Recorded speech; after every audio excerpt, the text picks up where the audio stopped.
Assalamualaikum warahmatullahi wabarakatuh. Halo, apa kabar semuanya? Kembali lagi di video pembelajaran Bahasa Indonesia bersama dengan Ibu Revi. Baik, pada video pembelajaran kali ini kita akan membahas terkait bab teks laporan hasil observasi ya. Nah, materi apa saja yang akan kita bahas pada video kali ini? Yuk, kita simak video berikut.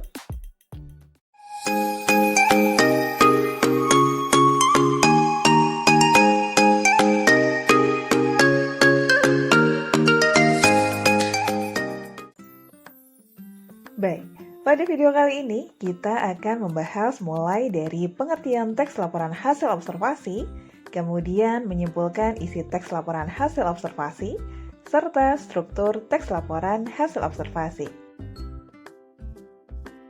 Baik, untuk yang pertama kita akan membahas terkait pengertian teks laporan hasil observasi.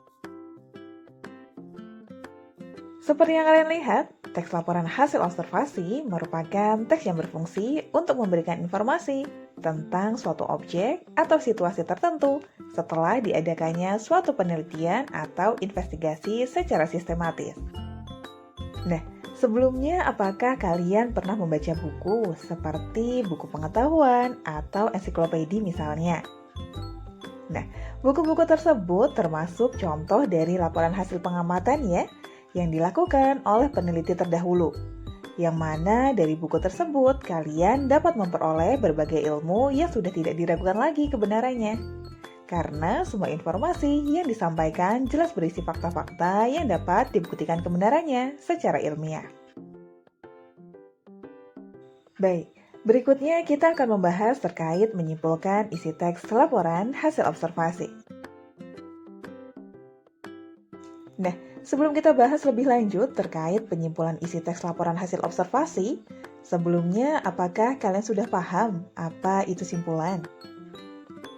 Iya, simpulan sendiri merupakan pernyataan yang ringkas dan juga padat, tetapi mampu mewakili keseluruhan pernyataan yang ada dalam sebuah teks. Nah, dengan adanya kegiatan penyimpulan ini, diharapkan kalian mampu menangkap gagasan utama atau gagasan pokok yang terkandung dalam teks, sehingga kalian maupun pembaca lainnya dapat menemukan inti dari teks yang sudah dibaca. Sama halnya ketika kalian ingin menyimpulkan isi teks laporan hasil observasi. Maka langkah yang harus dilakukan adalah menemukan gagasan utamanya terlebih dahulu. Nah, apa itu gagasan utama dan bagaimana cara menemukannya? Yuk kita simak penjelasan berikut. Nah, gagasan utama yang kita kenal dengan sebutan gagasan pokok atau gagasan umum ini merupakan ide atau pokok permasalahan yang menjadi dasar pengembangan suatu paragraf.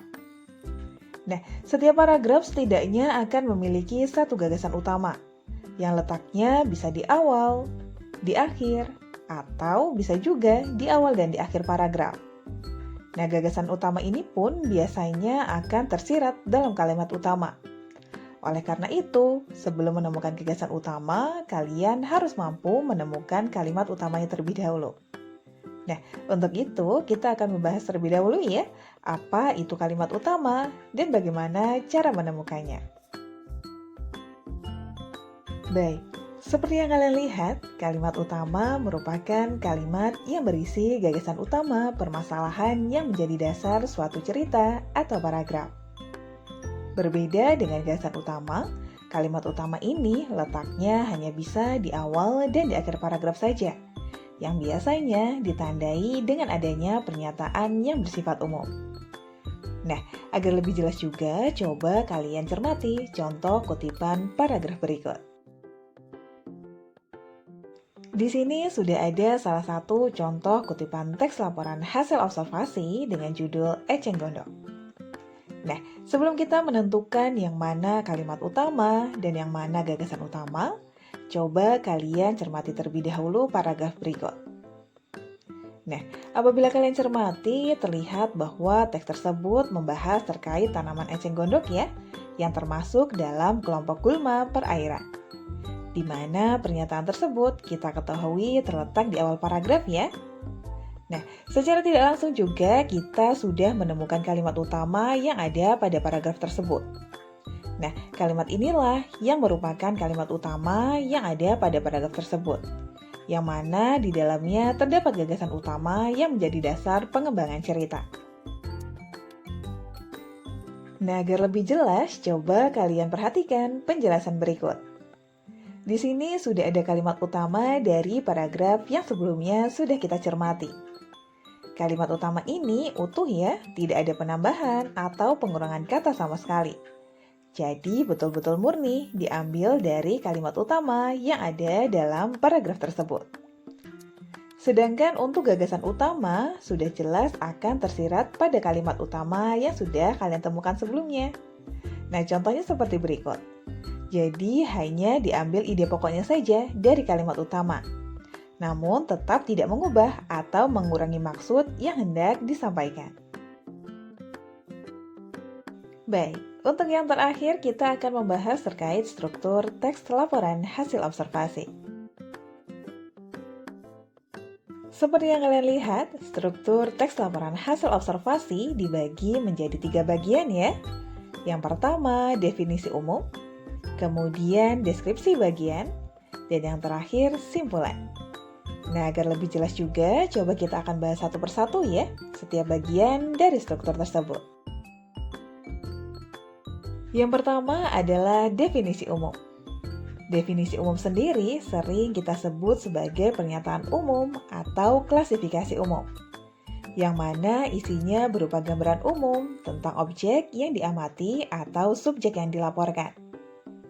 Nah, gambaran umumnya sendiri bisa berupa informasi umum seperti nama Latin, asal-usul, atau informasi tambahan lainnya terkait hal yang dilaporkan. Nah, biasanya bagian ini juga disertai dengan penggunaan kalimat definisi yang ditandai dengan penggunaan kata adalah, merupakan, yaitu, dan lain sebagainya. Nah, coba kalian perhatikan contoh kutipan teks yang termasuk bagian definisi umum ini. Apabila kalian baca keseluruhan paragraf, paragraf ini memberikan gambaran umum terkait hutan tropis.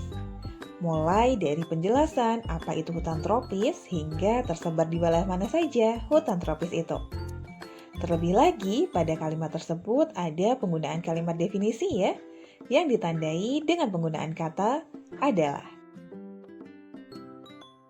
Baik, untuk struktur yang kedua adalah deskripsi bagian. Pada struktur bagian ini, isinya berupa perincian bagian-bagian dari objek yang dilaporkan. Contohnya seperti berikut.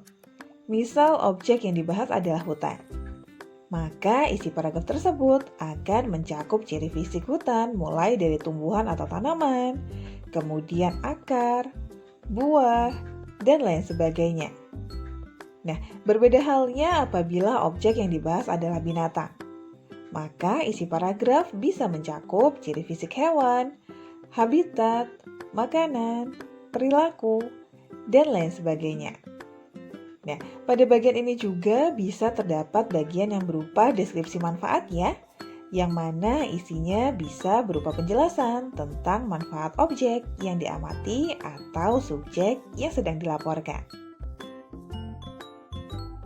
Baik, di sini sudah ada contoh kutipan paragraf yang termasuk struktur bagian deskripsi bagian. Di mana pada paragraf ini, bagian tersebut sudah mulai memerinci bagian-bagian dari objek yang diamati yaitu hutan tropis. Mulai dari bagian-bagian yang ada dalam hutan tropis seperti adanya pohon-pohon tinggi, hingga seperti apa udara yang ada dalam hutan tropis tersebut. Nah, untuk struktur yang terakhir adalah simpulan. Bagian ini biasa kita sebut sebagai bagian penutup ya, yang isinya berupa ringkasan umum dari objek yang diamati atau subjek yang dilaporkan. Nah, bagian ini sebenarnya opsional ya, jadi keberadaannya boleh ada dan boleh juga tidak ada. Jadi, tidak setiap teks laporan hasil observasi memiliki bagian penutup. Namun, ada juga beberapa teks yang memiliki bagian ini. Contohnya seperti berikut. Nah, di sini sudah ada salah satu contoh bagian penutup sebuah teks laporan hasil observasi. yang mana pada paragraf tersebut berisi ringkasan umum dari objek yang diamati, yaitu hutan tropis. Baik, demikian tadi untuk video pembelajaran kali ini. Semoga ilmu yang disampaikan bermanfaat dan sampai jumpa di video pembelajaran selanjutnya. Wassalamualaikum warahmatullahi wabarakatuh.